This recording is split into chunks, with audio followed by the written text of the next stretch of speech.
بسم اللہ الرحمن الرحیم۔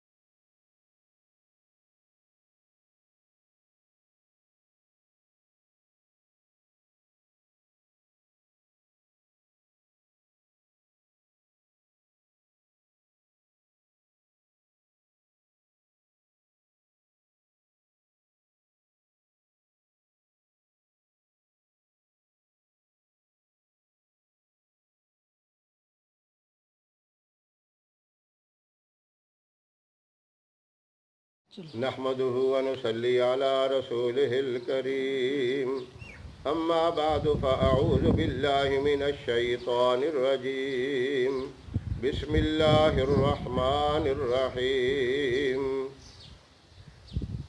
اللهم صل على سيدنا محمد وعلى آل سيدنا محمد وبارك وسلم آمنت بالله صدق الله خالقنا العظيم وصدق وبلغ رسوله النبي الكريم والشاكرين والحمد لله رب العالمين۔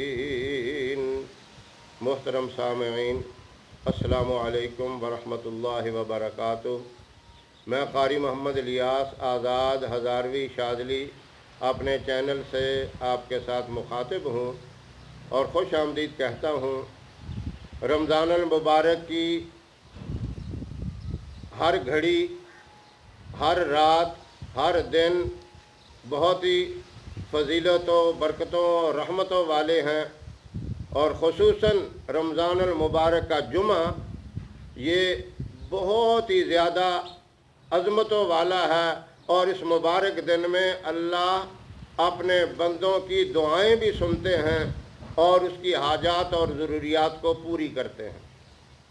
اس لیے کہ جمعہ کا دن ویسے ہی تمام دنوں سے افضل ہے، سید الایام اسے کہا، اور اسے ایک مبارک اور سب سے بڑا دن کہا۔ اس جمعے کی فضیلت کے بارے میں ایک مرتبہ آپ صلی اللہ علیہ وسلم کے پاس حضرت جبرائیل امین تشریف لائے۔ اس حالت میں آئے کہ آپ کے ہاتھوں میں ایک سفید صاف شفاف آئینہ پکڑا ہوا تھا، اور اس کے اوپر ایک سیاہ چمکدار داغ تھا۔ آپ صلی اللہ علیہ وسلم نے پوچھا، جبرائیل یہ آئینہ کیا چیز ہے؟ یہ اتنا چمکدار اور اتنا صاف شفاف ہے، اور اس کے اوپر ایک سیاہ قسم کا داغ جو ہے وہ بھی ایک عظیم حیثیت رکھتا ہے، اس کی بھی ایک عظیم چمک ہے۔ تو جبرائیل امین نے فرمایا، یہ آئینہ جو ہے یہ جمعہ کا مبارک دن ہے، اور یہ سیاہ نقطہ جو اس کے اوپر لگا ہوا ہے یہ ایک ایسی گھڑی ہے جس گھڑی میں اللہ اپنے بندوں کی، اپنے محبوب کی امتیوں کی دعاؤں کو قبول فرماتے ہیں۔ یہ حیثیت اسی طرح سمجھیں جس طرح بیت اللہ کے اندر حجر اسود جو سیاہ پتھر ہے وہ جنت کا ایک پتھر ہے، جو اس کا بوسہ لے لیتا ہے اللہ اس کے گناہ معاف فرما دیتا ہے۔ یہ آئینے کے اوپر جو سیاہ نقطہ آپ کو دکھایا گیا یہ بھی اسی طرح ہے۔ اس گھڑی کے اندر جو دعا کر لے اللہ اس کی دعا کو قبول فرما لیتے ہیں۔ لیکن یہ اللہ نے گھڑی پوشیدہ رکھی ہے، جس طرح لیلۃ القدر کی رات میں ایک ایسی ساعت ہے، ایک ایسی گھڑی ہے جس میں دعا قبول ہوتی ہے، اس کو بھی اللہ نے پوشیدہ رکھا۔ اس جمعے کی بھی اس گھڑی کو اللہ نے پوشیدہ رکھا تاکہ میرے محبوب کے امتی اس کو تلاش کرتے رہیں اور دعائیں مانگتے رہیں، یہی نیت کر کے جمعے کے دن کہ مجھے وہ گھڑی مل جائے، وہ گھڑی نصیب ہو جائے۔ اگر اس کو نہیں بھی ملتی پھر بھی دعا کرتا ہے، اللہ اس کی دعا کو پھر بھی قبول فرما لیتے ہیں۔